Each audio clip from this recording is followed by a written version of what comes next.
Hello Year 4 and welcome to our final reading lesson for this week. Well done for all your hard work this week. I hope you've been enjoying our class text. I know I certainly have. Remember, at the end of the lesson I'll read you another chapter.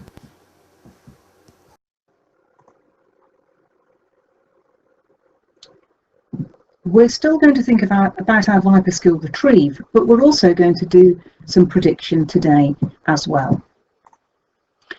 Here's the think question from Mrs. Price's lesson yesterday. How did the narrator feel when the paper plane hit Nigel on the head? Well, what did you think about this? The narrator might have felt worried, maybe because Mrs. Khan would have been annoyed or because Nigel might have been upset. Maybe the narrator may have found it funny that the plane hit Nigel's head, or embarrassed that everyone might stare. However, the narrator probably felt disappointed that the plane didn't reach the new boy, as the whole point of writing a note on a paper plane was to try to communicate with him, and the plan didn't work.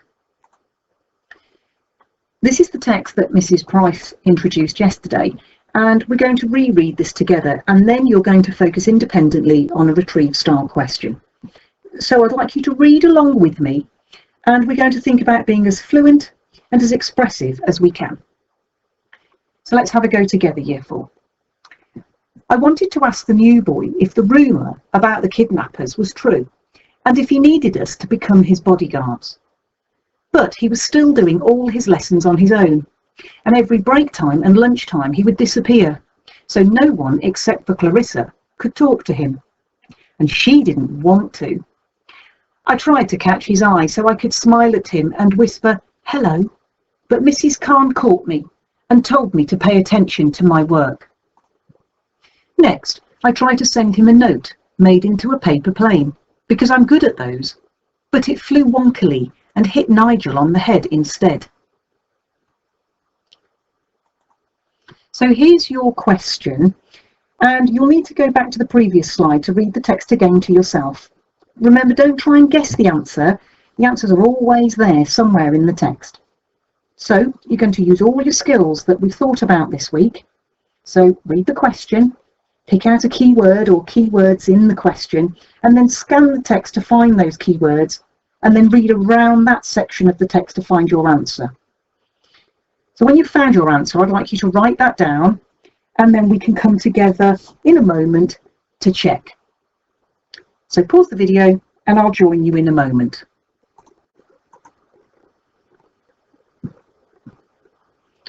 Okay, Year 4, how did you get on with that?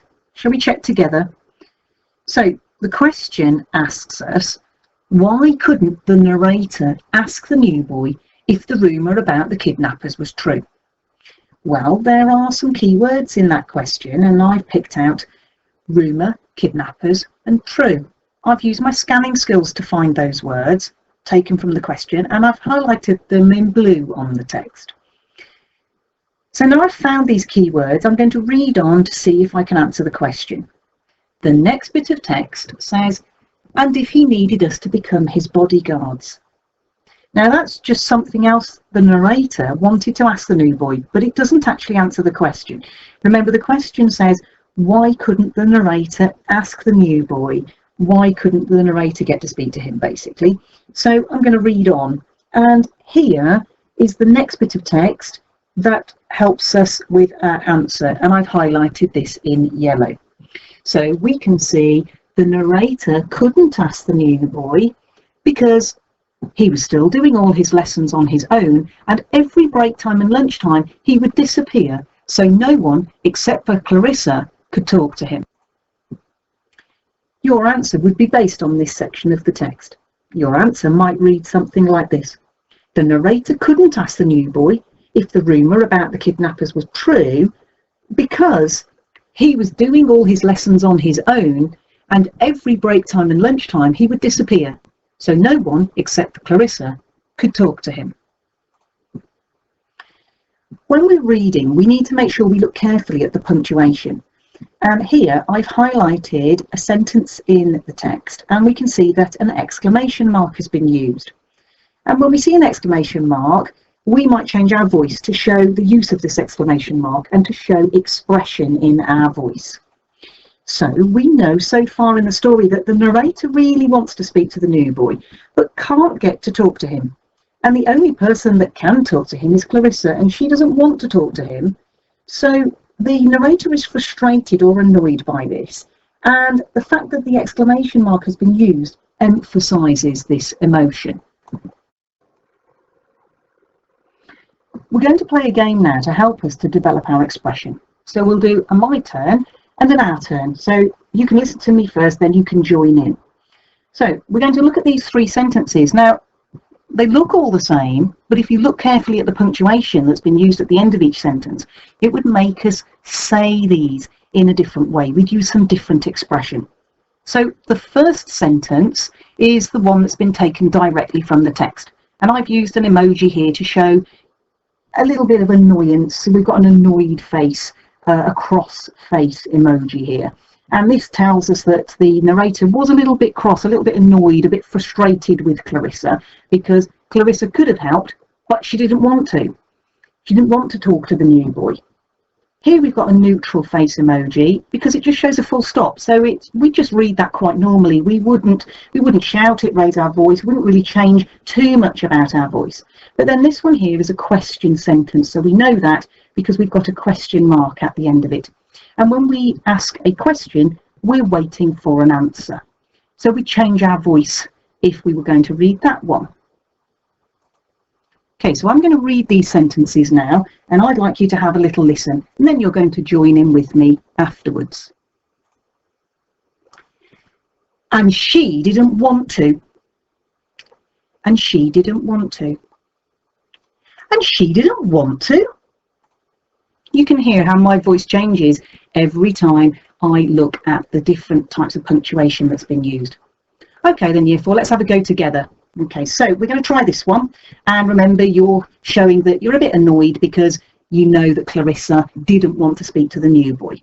Okay, give it your best shot. Let's have your best cross voice. Are you ready? Join in with me. And she didn't want to. Let's try this one with the full stop. And she didn't want to. And what about this one, waiting for the answer to your question? And she didn't want to. So we're going to carry on with this now, but we've got some characters from the story here. So all of these are the people that we've met so far in the story. How does the punctuation change how you read the name? So each name has got a different type of punctuation after it. See if you can join in with me, and then you can pause the video and you can have a go on your own. Ahmet, Tom, Josie, Michael, Nigel, Clarissa, Mrs. Khan, Brendan the bully. See if you can have a go.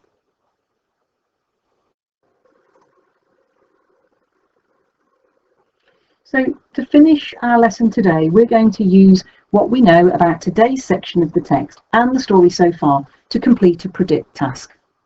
Well, we know in the text that the narrator has written a note to Ahmet, and we're going to think about what the narrator wants to ask the new boy. So let's have a little look at today's task. What do you think was written on the note to Ahmet? Imagining you are the narrator, write your own note to Ahmet based on what you know of the story so far. Remember, Ahmet is the new boy. Okay, so you might want to do this in your books, or you might want to write your note on a piece of paper and make it into a paper aeroplane, just like the character in the story did. I've included instructions here on how to make a paper aeroplane in case you'd like to use them. That's up to you. And if you do that, maybe you could find out how far you could make your paper aeroplane fly afterwards.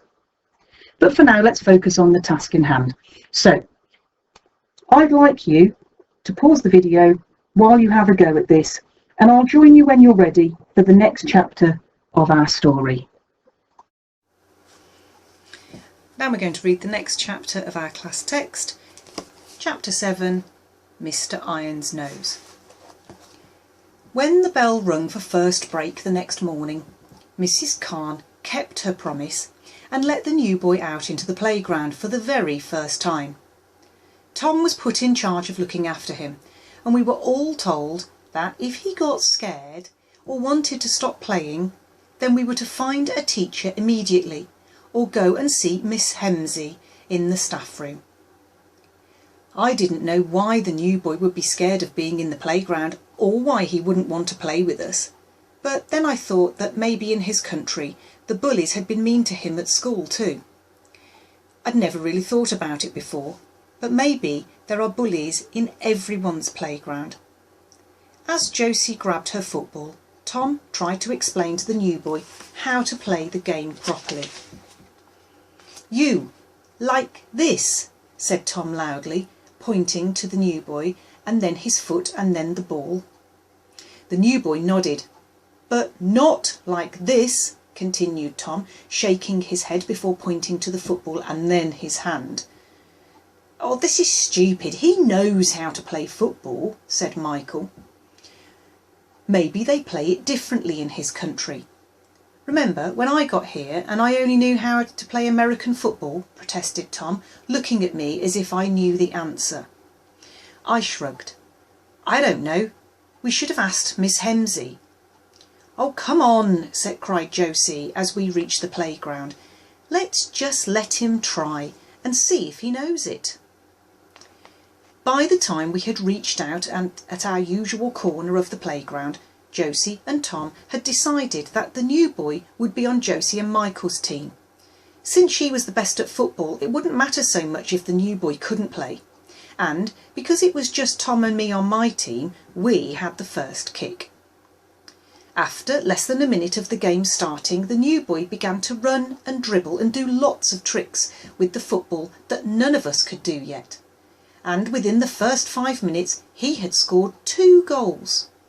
"Whoa," said Tom, "he's even better than Josie." And suddenly, catching Josie's eye, he quickly added, "Or nearly as good anyway." "Woohoo!" cried out Michael as the new boy flashed past me and Tom struck another goal. "Woohoo!" By now a crowd was beginning to gather to watch the game, and I could hear lots of upper graders and lower graders talking and saying things like, "Look, the dangerous kid's out. Does this mean he doesn't have a disease?" And, "But the kidnappers will be able to see him from here." I had just heard Jenny tell everyone that she was sure that she had heard Mrs. Sanders say that the new boy was a professional footballer, when she suddenly cried out, "Ow!" And before we knew what was happening, Brendan the bully and his mates Liam and Chris had pushed their way onto our make-believe pitch. Josie looked at me and I looked at Tom, and Tom looked over at the new boy, who was standing next to Michael looking confused. "We want to play," said Brendan the bully, a nasty smile on his face. He walked over to the new boy who had the football and kicked the ball away so hard that it ended up on the other side of the playground. The new boy took a step back. "Oh, go away, Brendan," said Josie bravely. "This is our game and that's my ball." Brendan the bully turned around to look at Josie and she swallowed nervously. But just then his expression changed from mean to sad. I turned around too and saw that Mr. Irons was walking towards us. "What's going on here then?" he asked, his moustache twitching. Mr. Irons is one of the upper school teachers and is famous for being one of the strictest teachers in school and for never ever smiling. He has a long face, a long nose, long lips and a large brown bristly moustache that he carries a tiny comb for in the pocket of his jacket. Everyone knows about the comb because when he thinks no one is looking, he takes it out and combs his moustache with it in short straight lines. And when he gets very angry, you can hear his nose whistling. If that happens, then you know you're going to get at least 1 detention or be given 100 lines to write. He's also the very worst teacher you can have on break duty because he hates noises, especially happy noises. Whenever he's in the playground, he walks around telling everyone off for laughing too loudly or for making fun sounds. Last year, he made a first-year boy who was playing tag cry by telling him that only pigs squeal, and since the boy was squealing, he must come from a large family of pigs and should spend the rest of break time inside. And another time, Mr. Irons gave everyone cheering for Handstand Hannah 100 lines to write out for being so loud, even though she was about to beat the world record for the longest handstand in history.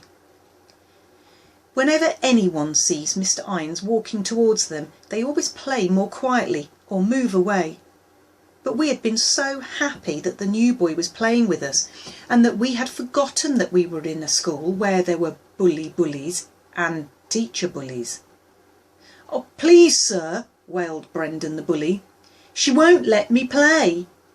I wanted to play and she said I couldn't." Mr. Irons tutted at Josie. "Well, that's not a very nice thing to do to your friend, is it?" "He's not my friend," said Josie angrily. "And he didn't ask. He came over and kicked our ball away." "Please, sir, and that boy over there told me I couldn't play too," added Brendan the bully, pointing at the new boy and smirking. Mr. Irons looked over at the new boy and then beckoned for him to come over. The new boy looked around and then, realising what he was being asked to do, walked over to where Mr. Irons was standing. "Did you tell this boy he couldn't play with you?" asked Mr. Irons, pointing to Brendan the bully. The new boy looked around again. Everyone else in the playground had stopped what they were doing and were listening to everything that was being said. "Please, sir, Brendan's lying," I cried out, running up behind the new boy. "Yeah," added Michael. "And he's new," I added, "and he doesn't speak—" "When I want your opinion, I'll ask for it. But until then, don't interrupt me again," shouted Mr. Irons. I felt the whole of my face go red and my tongue swell up in my mouth. I could see Brendan the bully smirking again, but this time at me. "Now, boy," Mr. Irons turned to the new boy, "I'll ask you again. Did you or did you not tell Brendan he couldn't play with you?" The new boy stood rooted to the spot and looked over at us. "But sir," I burst out, "you don't understand. He can't speak." "Right," shouted Mr. Irons, his nose whistling dangerously. "That's detention for you," he cried out, pointing to me. "And you," he added, pointing to the new boy. "And you," he hissed out, pointing to Michael. "All three of you come and see me after school today. Until then, I'm confiscating this ball." Josie watched angrily as Liam handed the ball to Mr. Irons with a grin. As we watched Mr. Irons walk off with the ball under his arm, the bell rang for the end of break. Brendan the bully smiled at us. "See you at lunch then," he said, and ran off. But at lunchtime the new boy was nowhere to be seen, and at second break Ms. Hemsey came out with him, so Brendan the bully stayed away from us. At home time, Tom had to run off to catch the bus because it was one of his brother's birthdays. The rest of us decided that instead of going to see Mr. Irons, we would go and find Mrs. Khan to see if she could help us. Even though Miss Hemsey had already spoken to her about what had happened, we also knew that she didn't know the whole story because Miss Hemsey hadn't been there. So, telling the new boy to follow us, we went and spoke to Mrs. Khan. She listened to us in silence, and then, when we were finished, she shook her head. "Ridiculous," she muttered, and I think she was talking to herself. "Some people just can't see the past of the end of their own noses." She looked up at us and smiled. "Not to worry, all of you come with me." As we walked to the other side of the school to reach Mr. Irons's classroom, I thought about what Mrs. Khan had said about noses and their ends. I touched my own nose and squashed it down because I didn't ever want to have a nose so big that I couldn't see what was happening at the end of it. That was probably what made Mr. Irons give detentions to people who didn't deserve it. Michael saw me and asked what I was doing, so I told him, but he said my nose was too small and flat to ever get in the way of my eyes, so I didn't have anything to worry about. When we got to Mr. Irons's office, Mrs. Khan told us to wait outside. We couldn't hear anything except a loud buzzing, as if there were two giant bumblebees on the other side of the door. But after a minute, Mr. Irons came out and stared down at Michael, the new boy, and me, with his own nose thrust in the air. Maybe he was trying to see if he could see past the end of it better that way. He gave Josie her football back and didn't say anything else to us, but from that day on, whenever he saw any of us, his eyes would narrow and his nose would whistle ever so quietly. You don't really need to speak someone else's language to know when they don't like you very much. So even though the new boy couldn't speak many English words then, he knew we had to keep ourselves and Josie's football out of the way of Mr. Irons and his horrible whistling nose.